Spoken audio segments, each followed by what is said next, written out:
Well, Brittany, thank you so much for taking the time to connect. Thank you. It's great to be here with you. Yeah, it's good to see you. I've wanted to chat with you about stoicism, love, relationships, all that type of stuff for a bit now. And just this week, I saw a book that was something like not an exact title, but it was something like 25 Buddhist practices for modern relationships. And I don't know, it got me thinking, like, what would a book on stoicism, in relationships look like? Is there anything that comes to mind in the way of, stoic love, stoic relationships? Okay, so that's an interesting question. I think in general, I tend to think about Stoic love like, oh, humanitarian love, where we have to work towards loving all of humankind. But I think Stoicism also has a lot to say about specific relationships, which of course is where most of us are doing that, active loving every day. It's in the people we live with or we see every day at work or this kind of thing. So yeah, okay. Maybe I'll have to write that book now. Yeah. But I think a lot of it comes down to kind of seeing the bigger picture of your relationship. So, a lot of times we just get so caught up in the day to day, he said that, she said that, just kind of being annoyed with each other. Oh, he said he was going to do that. Oh, she didn't do what she said, this kind of thing. Whereas sometimes it's helpful to just step back and say, okay, what are we doing here in this relationship? Whatever it is, whether it's a marriage or whether it's whatever kind of partnership or a parent child relationship or a friendship, anything. What are we doing here? Just stepping back and thinking about what do we want from this relationship? It's not necessarily, we're not here to be arguing with each other and start thinking about those things that you love about the other person or that you like about them, the things that make the relationship worthwhile. And I think a lot of times we don't stop and say, okay, the relationship in itself is worth pursuing. This friendship in itself, it's worthwhile to maybe give up some of the things I like in order to have a valuable friendship. Or it's worthwhile to maybe lose an argument every once in a while or step away from an argument because this marriage or this partnership, whatever it is a valuable thing in itself. So I think it's a matter of loving the other person, but also valuing the thing that you're building together and recognizing its importance. Yeah. It's such an interesting thing. I've been married for quite a while, and in some ways I do think it's important, like in terms of some of these stoic exercises, it's helpful ways of thinking about things, of seeing things, helpful practices. Um, but sometimes how like stoicism can often be misinterpreted, and it's kind of taken as this caricature type of thing. Um, and I can see that too. So I'm curious in the way of, say, like, dichotomy of control, if that's what we call it, just to like label it something, Epictetus separating what's up to us, what's not up to us. It's much clearer out in the world, for the people that are not living underneath the same roof. We're both parents.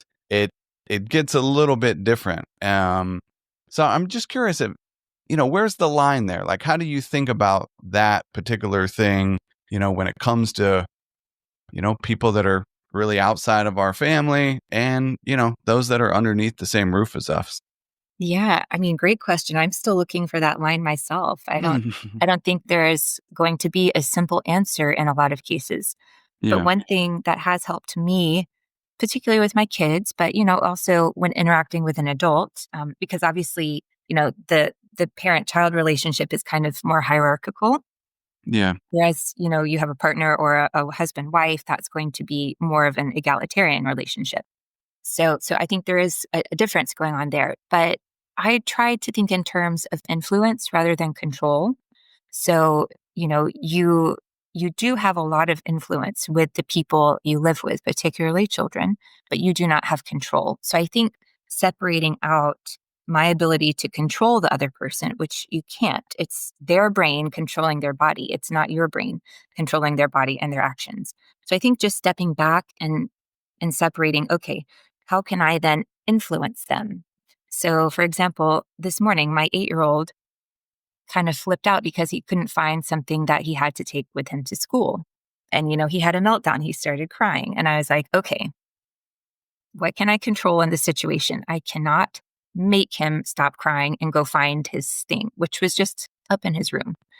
So what can I do? So I gave him a hug. I tried to calm him down. And then I said, okay, well, your brain cannot work very well if you're upset. So we need to calm you down so you can think carefully. And, the tears kept coming. And so eventually I just left him. I just stepped away so he could learn how to calm himself down.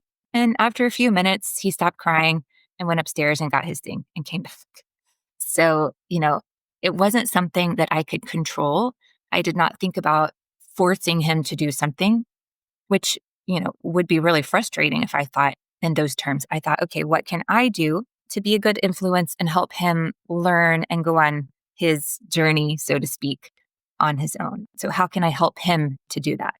So that's kind of just an illustration. No, I love the example. And thanks for including that. It's such an interesting thing. There's I guess one question that I was thinking of in the way of love. We think of love as a virtue, which I do. Um, it seems like the cardinal virtues, courage, temperance, wisdom, and justice could be, all depends how we think about it, but a way to express love. I think if we're a courageous act, you could also say is a loving act and all sorts of stuff like that.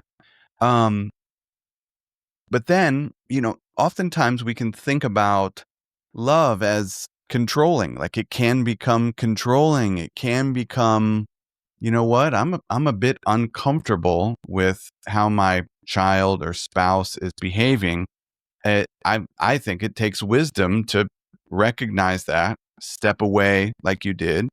And there's sometimes we have to do that in romantic relationships. Like someone's having a bad day and we can feel it's about us, but it's maybe not about us. And, maybe time for that person to calm down. So a bit of a rambling thought there, but yeah, anything come up around that? Oh, definitely. Yeah.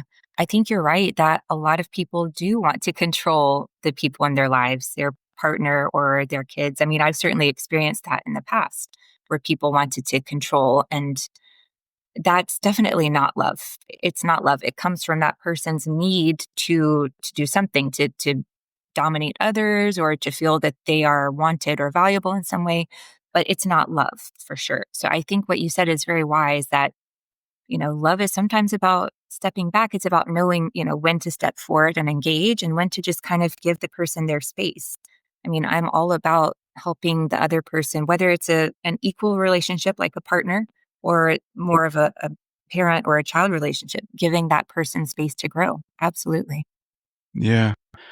Um, I've got something I think it's a little bit of a difficult question, but it may not be for you. You just co-wrote a book on Stoic Ethics, and I recently did these short meditations that come out during the week for this podcast, and it touched on the indifferent thing. You know, wisdom, knowing what is good. It's like we could say virtue, bad, vice, and then what's indifferent. Um, could you unpack that? Like what is what are the Stoics talking about when they say an indifferent? Yeah, great question. I mean, there's a lot of confusion surrounding this terminology, but basically, these are the things that we build our lives around. They're not the things that determine our happiness. So, for example, something that a lot of people think is a determiner of happiness would be money. A lot of people think, oh, if I get more money, I'm going to be happy. If I don't have any money, I'm not going to be happy. And so they build their lives around this. Whereas in truth, money has never made anybody happy. It's not the money itself that makes someone happy. You can do terrible things with money. A dictator can use money to start a war, for example, or, arrest their enemies or something like that. On the other hand, you can use money to do good things, to start a charity or something like that. So indifferents are the things that we use in life that we can do good or bad with. I think it was Epictetus who said, indifferents are the materials for our character. Mm, So I really love that. I think, that's a really good explanation. Also, relationships can be damaging and harmful, but they can also be wonderful and the site of so much growth and love. So it's not the thing itself. Sometimes we tend to idealize, oh, if only I had that person as my girlfriend, boyfriend, or whatever, or my friend, or if only I got this job, my life would be great. I would be such a good person and I would always be happy. And the reality is that's just not true. Those things do not make people happy. yeah. Well, and often in a relationship, we could say, if only my significant other Right. did or behaved whatever, XYZ there is, um, that seems to be an important thing. It was like, how do you recognize when we're in that space when we and I think it's something I've done. I think it's something we can all, like, get in that particular space of wanting someone else's behavior to be different. And sometimes it makes sense. I'm not saying there's not, we can be in physically abusive relationships and all sorts of like toxic type of things. But a lot of times it's the little nitpicky, in my experience. It can be the if only, and we really can feel that it's a need, instead of really a desire that we have. How do you think about that? Yeah, I totally agree. I mean, like you were saying, you don't want to stay in a toxic relationship. So, I want to be careful to distinguish, sometimes if the other Yeah. person is acting in a morally harmful way, then yes, you need to change something. You need to get out of the relationship. You need to make some serious changes. But like you said, a lot of times, you're with someone who's a good person. Otherwise, you wouldn't be with them, right? And so it's just, again, kind of changing your perspective. I think a lot of Stoicism is about changing your perspective. We think about the view from above, where Marcus Aurelius says, pretend like or imagine you're standing up on a mountaintop, surveying the world and seeing everything that's going on, the births, the deaths, the marriages, the wars, so we can do that today. And if you're looking down on a mountaintop, how many other couples are having fights about nitpicky things right now? What do you think? What are they fighting about? Does that make sense? When you're up here looking down, does it even seem reasonable to do that? Well, probably not. So sometimes changing perspective can really help. Yeah. What about a preferred and dispreferred indifferent? So preferred indifference are things that we can use advantageously. I've heard some people call indifference advantages.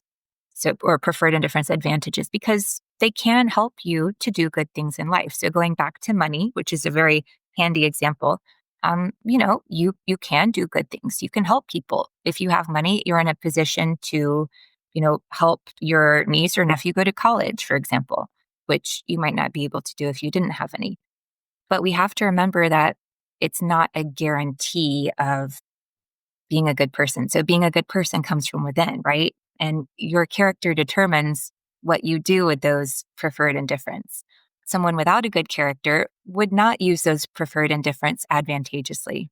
So again, it all comes back to really your internal attributes rather than the indifference. Yeah.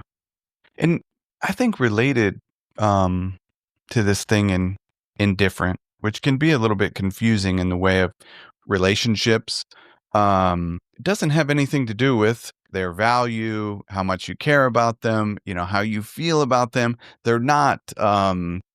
It's not indifference, or some sort of apathy thing.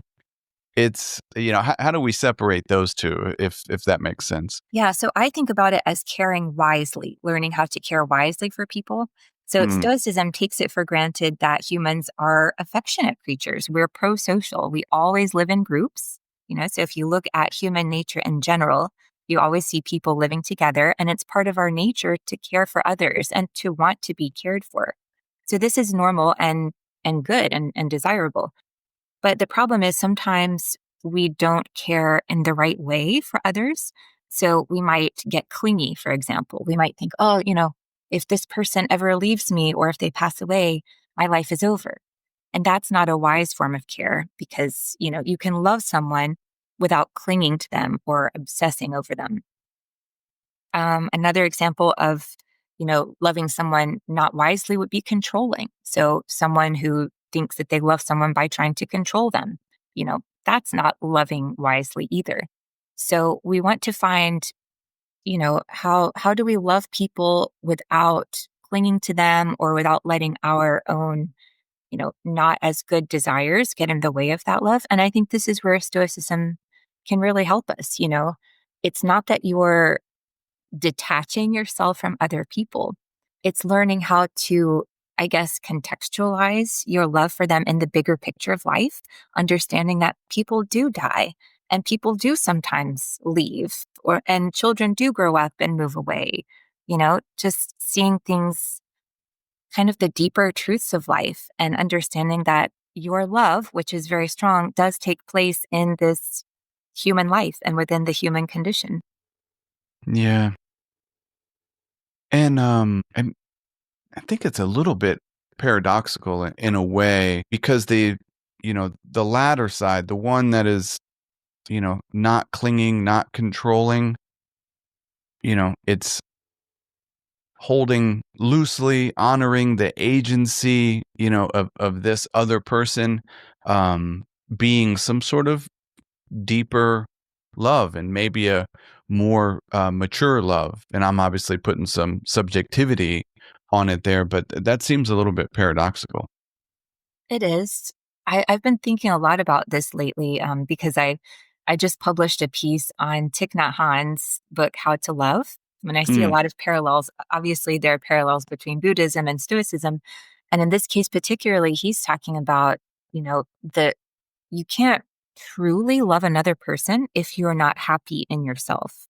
And I think there's a lot of truth to this because by eliminating our need to cling or control or to be loved, by finding our own happiness within ourselves, that own true, deep joy and sense of fulfillment in our lives, that enables us to love others without clinging or, depending on them in some way for our happiness. I think it's rare, but I think it's a really true gift to be able to offer someone that love without expecting and pulling on them in return. yeah, yeah. And I actually read that. And yeah, for anyone listening, your Substack is Stoicism for Humans, correct? Yeah. Yeah, I highly recommend people subscribe and check it out. I enjoyed that one. The last question I have related to Stoic love is maybe it's a weird question, but making the case for reason not being the opposite of being romantic. Sometimes it's like romantic is this thing, and then well, we can use reason to be, romantic. And, Valentine's Day recently passed to, do something like that. I don't know. Is there anything that comes to mind around that? Well, I just finished doing my taxes together with my husband, so I guess that maybe that Nice.